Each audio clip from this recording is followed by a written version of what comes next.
Irmãos, eu vou trazer uma mensagem aqui para os irmãos, e essa mensagem que eu vou trazer para os irmãos, ela tem uma finalidade, um intuito de levar a gente numa meditação, pensar tão apenas, né? O apóstolo São Paulo, ele disse assim, que nós devemos realmente nos examinarmos no decorrer da nossa vida cristã, se realmente o nosso viver, ele é condizente com aquilo que a palavra de Deus nos ensina, nos orienta e nos exorta, ou se não está em concordância. Se não estiver em concordância, é uma coisa muito simples, é tão somente a gente acertar as coisas, só isso, né? Não existe uma palavra de condenação, existe uma palavra de exortação, uma palavra de orientação, uma palavra de aconselhamento, né? E eu estava lendo o livro de 2 Reis, e lá no capítulo 20 eu encontrei um texto, no versículo de número 1, que diz assim: naquele tempo, né? E é sobre isso que eu quero falar. Naquele tempo, Ezequias ficou doente, quase morreu. O profeta Isaías, filho de Amós, foi visitá-lo e lhe disse: assim diz o Senhor. Amém? Então, naquele dia, naquele tempo, né? Há dias que marcam a nossa vida, não existe mesmo? Há dias que marcam a nossa vida, e esses dias podem ser dias de alegria ou de tristeza, mas para sempre nos lembramos deles. Às vezes são dias que a gente não quer nem pensar, porque até no pensar a gente já traz um certo sentimento negativo com a gente, e tem momentos que a gente adora, ama, melhor dizendo, pensar, porque são recordações, coisas que nos marcaram, que trouxeram uma grande felicidade, uma grande alegria, né? E naquele dia, tá, o início do versículo, naquele dia, um dia qualquer, um ano qualquer, uma semana qualquer, um mês qualquer, um ano qualquer, né? Assim também, num dia qualquer da nossa vida, algo aconteceu, algo que nós às vezes não estávamos esperando, não estávamos aguardando, e que nós também não fizemos absolutamente nada para que aquilo fosse produzido e para que aquilo trouxesse efeitos difíceis, negativos na nossa vida, ou coisas que sucederam com a nossa família, ou alguma desilusão, alguma coisa muito terrível que aconteceu e nos marcou demais, ou então, né, num dia qualquer também, um momento qualquer, a gente recebe uma excelente notícia, algo que a gente nem pensava, nem esperava, não aguardava, e de repente você recebe aquela preciosa notícia, aquela grandiosa notícia. Então nós somos marcados das duas maneiras e das duas formas, né? E a Bíblia nos fala aqui que lá na vida de Ezequias, naquele dia, na vida de Ezequias, e Ezequias era alguém, irmão, que de um reinado, né? Ele se tornou rei muito cedo, e ele pautou muito para conduzir a vida dele e o reinado dele dentro dos princípios da palavra de Deus, porque ele tinha experiência, ele analisou a vida dos reis anteriores a ele, e é algo que nós também devemos analisar, e nós tomarmos os bons exemplos de muitas pessoas, muito embora às vezes nós preferimos olhar os maus exemplos, e muitas vezes conduzir a nossa vida pelos maus exemplos, tomar decisões na nossa vida pelos maus exemplos, do que observar aquelas pessoas que para nós são pessoas que são um exemplo, e nós tomarmos sempre decisões positivas, olhando e analisando a conduta exemplar, aquilo que nos serve de parâmetro para a nossa vida. Ezequias, ele foi uma pessoa assim. Ele analisou e ele procurou observar por que muitos reis antes dele vieram a falhar. E ele percebeu que esses reis estavam cuidando, estavam lidando com uma nação, com um povo que o próprio Deus chamou de povo seu. E que esses reis estavam conduzindo aquele povo não nos caminhos de quem pertenciam, do Senhor, mas estavam conduzindo aquele povo fora, em outros caminhos. E geralmente a maioria deles, a grande maioria deles, foram terrivelmente decepcionados, foram envergonhados, e muitos perderam até a vida e tiveram, de princípio, um reino de imposição, mas depois se tornou um reino de vergonha, um reino de pessoas, de rei derrotado. Então ele começou a analisar a vida dele. Sabe, irmão, presta atenção no que eu quero falar para você. Nunca conduza a sua vida pelos maus exemplos. Ah, o fulano era isso, era pastor da igreja, era fulano de tal, olha o que aconteceu com ele. Você acha que eu vou seguir a Jesus? Olha o mau exemplo. Mas onde é que estão os bons exemplos? Por que nós não olhamos os bons exemplos e venhamos a conduzir a nossa vida dentro desses bons exemplos, tomando esses bons exemplos como um norte para nós, né? Aliás, irmão, nosso Senhor Jesus Cristo, Ele é a única pessoa irrepreensível. Ele é a única pessoa que nunca errou, que nunca falhou. Ele é a única pessoa que nunca faltou. Ele é a única pessoa, e nós jamais iremos chegar na perfeição dele, jamais. Mas nós devemos olhar para a vida dele, tomá-la como exemplo e procurar santificar a nossa vida, na medida em que nós encontrarmos forças e dedicação de colocar a nossa vida na presença do Senhor e batalhar, né? Lembra aquela palavra que o Senhor disse? O reino de Deus é tomado pela força, e muitas vezes a força que quando nós tomamos no reino de Deus é uma força que nós lutamos contra nós mesmos, contra a nossa própria carne. Eu fui ali agora, ali onde as crianças estão, e tinha duas irmãs lá, eu achei fantástico. Na verdade tinham três, duas irmãs e irmão, o Luiz Felipe que estava lá, e a irmã Tatiana e a irmã Irene, né? Será que tinha outra irmã lá também? Tinha. Bom. Quem? Ah, sim, tinha, isso mesmo, irmã Rosana, isso, tinha. E tinha as duas irmãs, uma estava com um monte de dizeres aqui no corpo dela, daquilo que está escrito na roupa dela, daquilo que está escrito, palavras, daquilo que está escrito lá em Gálatas, onde fala das obras da carne, inveja, glutonaria, tantas e tantas coisas. E a outra, na vestimenta dela, estavam os frutos do Espírito, os frutos do Espírito. E o Luiz Felipe estava vestido assim, com uma roupa marrom, como se fosse uma árvore, cheia de folhas assim, e frutos, né? E em cima da mesa assim, até cheguei lá, senti um cheiro gostoso de mexerica, poncã, né? Tava fruto mesmo, bastante lá, né? Os frutos. Então, irmãos, estavam ensinando as crianças que lá estavam,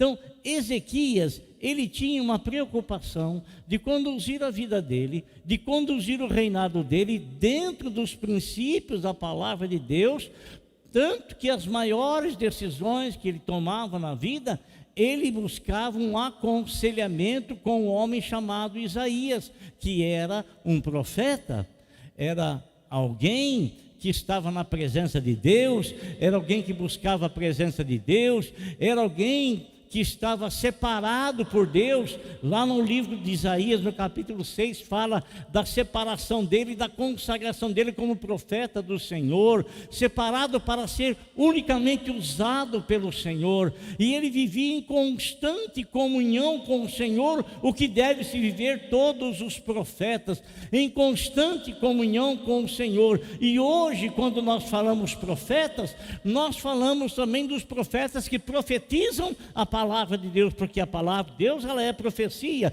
e o pregador é um profeta que transmite a profecia. Eu estou sendo um profeta para você, porque eu estou lhe transmitindo a profecia da palavra de Deus. E sabe, irmão, sabe de uma coisa?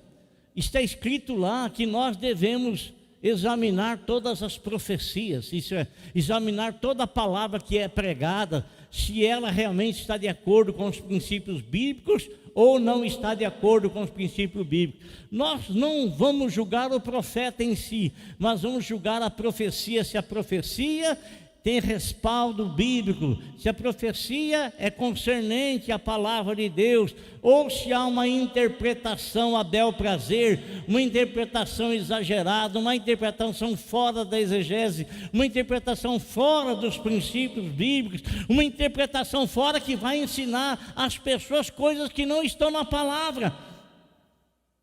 Não estão. Você se lembra que quando Paulo chegou na cidade de Bereia, ele começou a ensinar, porque ele era um doutor no Velho Testamento. Né? Ele começou a ensinar, e quando ele estava ensinando, porque até então os livros do Novo Testamento não haviam sido ainda escritos e nem compilados. Então ele falava das coisas que haviam acontecido com Jesus, mas citando coisas do Velho Testamento. E o Velho Testamento, sim, ele já existia, já era compilado. E lá na Bereia, quando ele ensinava as pessoas tinham o Novo Testamento, o Velho Testamento, e eles então acompanhavam se aquilo que ele estava falando estava de acordo com o ensinamento da Torá, ensinamento do cânon sagrado, né? Então, Ezequias, ele tinha uma preocupação de fazer as coisas segundo a orientação de Deus, não ao seu bel prazer. Se você quer que a tua vida seja uma vida abençoada, faça as coisas não da sua cabeça, faça as coisas segundo os princípios e os ensinamentos bíblicos. Faça isso. Faça as coisas segundo a orientação de Deus, segundo aquilo que a Bíblia orienta para fazer. Sabe por quê? Porque a Bíblia nos aconselha em toda a nossa vida social, nos aconselha em toda a nossa vida espiritual. Ela tem conselhos para nós, tem exortação para nós, tem direcionamento para nós.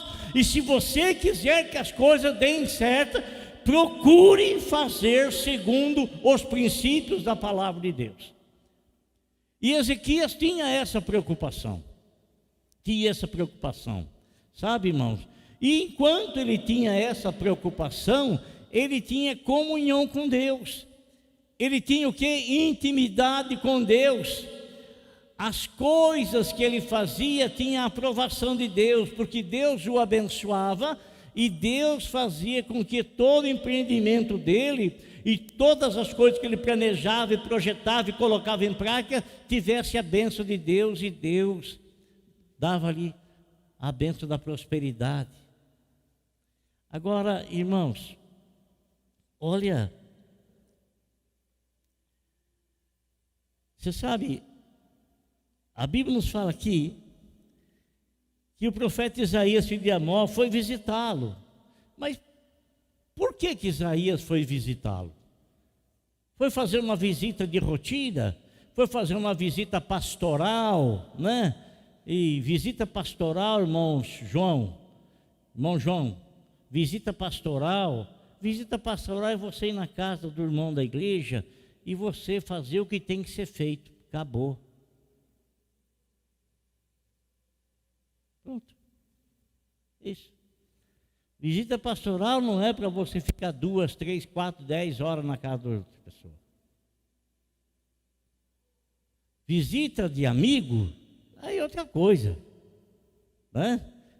Outra coisa, pastoral não. Então, a Bíblia nos fala aqui, irmãos, que Ezequias foi lá, Isaías foi lá na casa de Ezequias. O profeta Isaías, filho de Amós, foi visitá-lo. Mas por que foi visitá-lo? Porque Deus havia incomodado o profeta Isaías para visitar Ezequias. E tudo nos leva a crer, irmão, não está escrito isso, mas tudo nos leva a crer que havia muito tempo que não havia um relacionamento entre os dois, não havia uma conversa entre os dois, não havia um papo entre os dois, não havia um direcionamento de Deus, e fazia muito tempo que Ezequias ele não procurava a orientação de Isaías. Sabe aquela pessoa que de princípio ela é uma pessoa humilde, ela é uma pessoa simples, ela é uma pessoa que busca orientação, mas que aos poucos, ela vai achando que ela não precisa mais da orientação daquele, porque ela já se colocou num lugar assim, espiritualmente até mesmo superior àquele outro, e ela acha que não precisa mais da orientação dele. Aquilo que ela já sabe já é o suficiente. Ela já pode tomar a rédea, tomar a frente e fazer do jeito que ela acha que tem feito, da vontade do jeito dela, do querer do jeito dela, assim. E ela vai fazendo. E aconteceu isso com Ezequias. Mas, irmãos, olha só como é grande o amor que Deus tem por nós, e como às vezes há uma permissão de Deus que algo venha a nos acontecer, ou venha nos acontecer, para fazer-nos meditar, pensar, raciocinar, analisar, cair em si, para retornarmos novamente o caminho do Senhor, do qual nós saímos, do qual nós achamos que estávamos e já não estávamos mais. Então o amor de Deus às vezes permite até que a gente seja cometido por uma enfermidade, por uma doença. Ora, o Senhor quantas vezes não falou com o rei Manassés? Falou várias vezes com aquele rei, falou com ele, e o Senhor queria orientá-lo para que ele não viesse ter o seu reinado destruído, e para que no Senhor ele alcançasse a proteção. Mas ele rejeitou o conselho do Senhor, porque para os olhos dele aquele conselho não era bom. Aos olhos dele, aquele conselho que veio do Senhor não era um conselho apropriado. Então o Senhor disse para ele: tudo bem, se você não quer o meu conselho, então faça os seus próprios caminhos. E aquele rei foi preso pelo rei adversário, colocou-se uma argola no nariz dele e puxaram ele, levando-o para onde ele não queria ir, porque quando o Senhor orientou, dizendo para ele para onde ele devia ir, ele não quis ir. Às vezes a gente se acha até um pouco mais sábio do que o Senhor, não é verdade? A gente acha que os caminhos do Senhor não são tão apropriados assim para nós. A gente acha que o caminho do Senhor não é um caminho muito adequado, né? E a gente às vezes quer fazer os nossos próprios caminhos, queremos traçar os nossos próprios objetivos, queremos fazer os nossos próprios passos, encaminhar os nossos próprios passos por aquilo que nós estamos achando, pensando, né? Então, irmão, e às vezes a misericórdia do Senhor A misericórdia do Senhor, ela vem sobre nós em forma até de uma doença.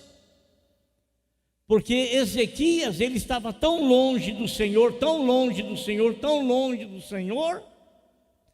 Depois de andar humildemente com o Senhor, depois de ter pautado a sua caminhada dentro da vontade do Senhor, agora não, agora já conquistei, agora eu quero fazer o que eu quero fazer, pronto, agora eu tenho condição de fazer, agora eu vou fazer, não quero nem saber, não quero saber da vontade do Senhor, eu vou dirigir a minha vida e vou fazer do meu jeito,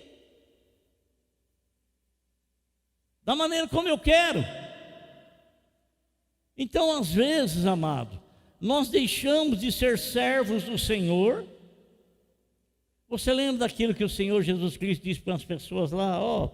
Vocês me chamam Senhor, Senhor, mas não, vocês me honram com o lábio de vocês, mas o coração de vocês está longe. Vocês me chamam Senhor, Senhor, mas vocês não fazem o que eu mando. Vocês me honram com o lábio, mas o coração de vocês, com os lábios vocês me honram, mas o coração de vocês está muito longe dos meus caminhos. Muito longe dos meus caminhos. E Ezequias, tudo estava indo bem para ele, tão bem estava indo, que ele achou que tudo que ele estava fazendo estava no caminho do Senhor, porque ele, como as experiências que ele teve, já lhe davam autoridade para querer caminhar sem orientação de Deus, fazendo seu próprio rumo, tomar as suas próprias decisões. O que acontece, irmão? O Senhor não queria perdê-lo. O Senhor não queria perdê-lo. Ele era um líder separado pelo Senhor, ungido. O Senhor não queria perdê-lo de jeito nenhum. Não queria. O que o Senhor faz? O Senhor permite, não é que o Senhor jogou, o Senhor permitiu. A caminhada da vida, a pessoa alcançou aquilo, foi cometido por aquilo. Aí, o que sucede, irmão?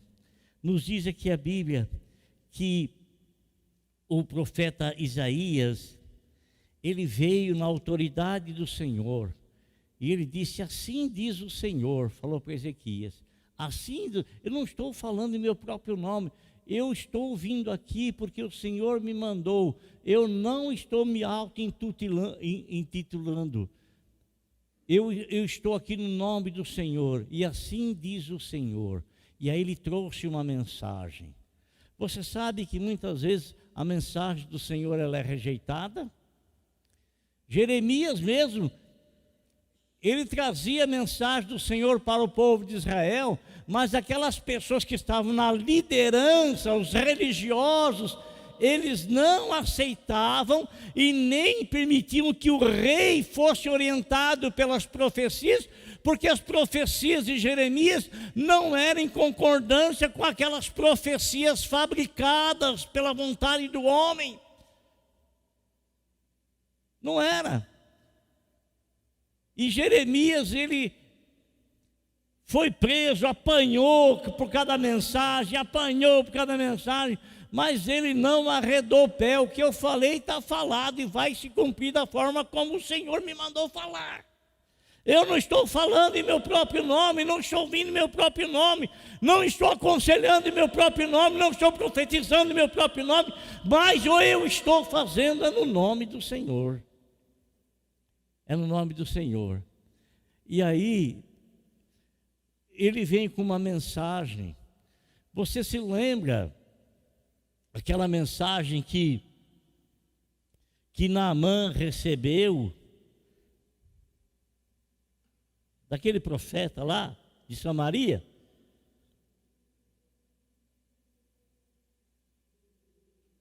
O que tem aqui na cidade, hein? Hã? Tem o quê?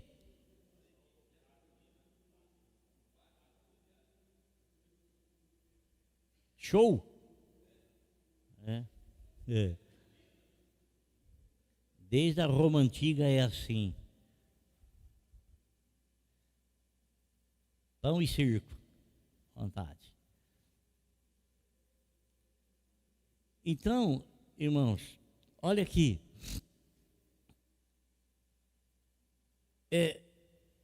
Quando Naamã foi mandado lá para Samaria, ele foi para onde ele queria, que ele foi com o rei, que era a autoridade social, política, né? Mas a autoridade espiritual não estava sobre o rei, a autoridade espiritual estava sobre o profeta. Ele não recebeu nada do rei, então confundi agora. Eliseu. Eliseu. Eliseu, Ezequias e tal. Eliseu, irmão. Eliseu então manda uma mensagem para ele, né? Olha, o homem era leproso, não tinha esperança nenhuma de cura. O Senhor estava dando uma mensagem para ele, porque o Senhor queria curá-lo, e que o Senhor sabia que se aquele rapaz fosse curado, o nome do Senhor iria ser exaltado lá na terra dele, lá na Síria. E manda ele mergulhar no Rio Jordão, mas para alcançar, ele tem que se humilhar. Para alcançar a bênção, ele tem que aceitar a mensagem. E o Senhor, ele lê o coração das pessoas, ele sabe se as pessoas irão aceitar ou rejeitar a mensagem. E muitas vezes ele manda uma mensagem para testar o coração das pessoas. Exatamente para testar. E o que ele faz, irmão? Fala lá, vai lá, fala para o Naamã que ele tem que mergulhar 7 vezes no Rio Jordão. O Naamã, ele era um general, ele era acostumado a ser honrado. Mas o profeta Eliseu não o estava desonrando, estava apenas mandando uma mensagem do Rei dos Reis, do Senhor dos Senhores. Era essa a mensagem, era essa. Ele aceitou a mensagem? Ele não aceitou a mensagem. E muitas vezes acontece assim. Às vezes a mensagem, ela é rejeitada por aquele que a ouve. Não aceita. Não aceita. Ele coloca um monte de obstáculo e algumas razões que ele acha ter. Por exemplo, quando Naamã foi mandado mergulhar 7 vezes no Rio Jordão, ele já pensou, se é para mergulhar na água, lá na Síria tem 2 rios de águas límpidas, o Abana e o Farfar. Eu poderia mergulhar lá. Poderia mergulhar. Então, às vezes, nós recebemos uma mensagem e nós queremos trocar essa mensagem por não aceitá-la, porque aquela mensagem vai exigir de nós uma certa humilhação, ou descer do pedestal aonde nós estamos, para nos submetermos à palavra do Rei dos Reis e do Senhor dos Senhores. Nada mais justo. Nada mais justo. Então ele tinha uma mensagem. E qual é a mensagem que Isaías transmite a Ezequias? Põe em ordem a tua casa.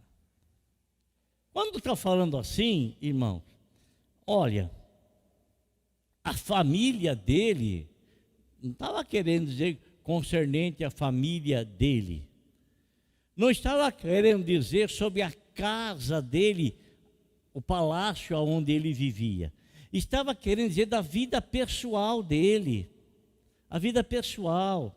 Ele havia se esquecido do Senhor, havia se distanciado do Senhor, havia se afastado do Senhor, e a mensagem vem com uma sentença: põe em ordem a tua casa, por quê? Senão você vai morrer. Você vai morrer. Você se lembra? Pois você vai morrer, não se recuperará. Irmão, quando é que foi a primeira vez que nós ouvimos sobre a palavra morte na Bíblia? Onde é que nós lemos a primeira vez a palavra morte? Foi numa advertência que o próprio Deus deu para Adão: não coma dessa árvore, que o dia que você comer você vai morrer. Vai morrer. Não foi aí que falou? Foi aí que o Senhor disse para ele: você vai morrer. Essa vai ser a sentença se você me desobedecer. E essa também seria a sentença sobre a vida de Ezequias. Se você não colocar a sua casa em ordem, você morrerá, não se recuperará. Seria uma consequência do viver distanciado do Senhor. Viver distanciado do Senhor. Irmãos, quando ele ouve aquela mensagem, o profeta Isaías vai embora. O profeta Isaías sai, né? Ele vai. E enquanto ele vai, Ezequias, ele poderia endurecer o coração dele, irmãos. Que morrer todo mundo vai. Você não acha que você vai morrer também? Vai. Todos nós vamos mesmo, não é verdade? Todo mundo vai. Todos nós sabemos que nós vamos morrer.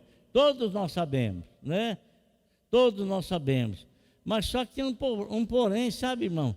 Eu vejo as pessoas reclamar tanto da vida, reclamam, mas elas amam viver. Falar em morrer para as pessoas é a mesma coisa não é verdade? Não é?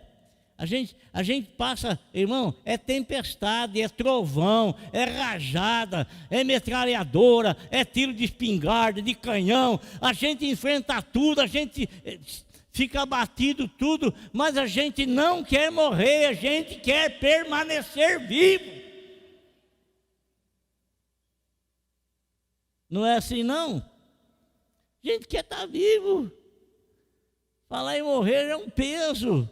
É um peso, né? É um peso, é a dificuldade, é uma sentença que todos nós temos, não temos? O salário do pecado é a morte, entendeu? E o pecado está nesse corpo de pecado que vai para não tem jeito, não tem como, né? A nossa alma que possui esse corpo aqui, porque é a alma que possui o corpo, porque o corpo veio do pó e a alma veio do sopro de Deus. Né? O pó passa os céus e a terra, o pó é passageiro, mas a alma que vem do Senhor, ela é para sempre, ela é uma vivente, ela é para a eternidade, não é? Então, irmão, ele sabia, quando ele foi chamado a atenção, ele começou a refletir, começou a pensar. Olha aqui, irmão, quando o filho pródigo foi embora, deixou a casa do pai, ele achou que estava fazendo o maior negócio da vida dele. Ele achou que estava fazendo, nossa, eu vou me esbaldar agora. Vocês estão com frio aí, é? Estão ou não estão? Tá ou não está? O que gela é o pé, né? Então aí é complicado o gelo, né? Porque eu estou vendo irmãos, eu estou aqui em cima, estou mofando para lá, mas para cá, não estou sentindo muito não. Mas eu sei que ficar sentado, parado é complicado. Então, irmão, como eu estava dizendo, o que eu estava dizendo? O que eu estava dizendo? Pois é, e boa. O filho pródigo, irmão, quando ele saiu da casa do pai, ele estava pensando assim: eu estou na maior alegria, ama! Agora é farra! Não era isso que ele estava pensando? Vou sair, vou para uma terra estranha, para ninguém ficar fofocando. Ninguém mais vai me ver onde eu vou estar. Vou estar longe, vou lá, vou. Assim que ele pensou. Pensou assim, porque ele se autoiludiu. Mas a Bíblia fala que ele caiu em si quando ele estava na miséria. Aí é que ele caiu em si. Aí que ele voltou à razão. Voltou à razão. E lá Ezequias também, quando ele ouviu a sentença, aquilo que estava dentro, não é que Deus ia fazer aquilo com ele, mas era consequência do caminhar dele distante de Deus. E como Deus é sabedor de todas as coisas, mandou falar para ele o que ia acontecer com ele. Mas o Senhor falou para ele pôr em ordem a casa dele, era um alerta.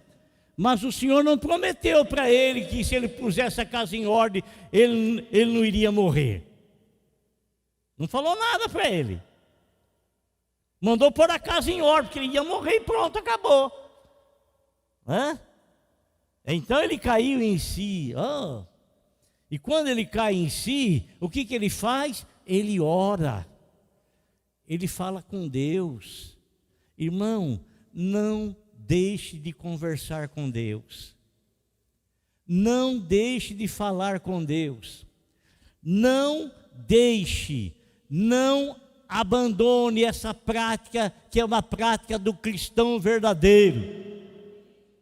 Do cristão que tem compromisso com o seu rei, com o seu Senhor, com o seu Deus, com o seu Pai, com o seu Salvador. Não deixe de falar com Deus, não deixe de orar a Deus. Mas nunca ore a Deus para que o Senhor venha fazer a sua vontade.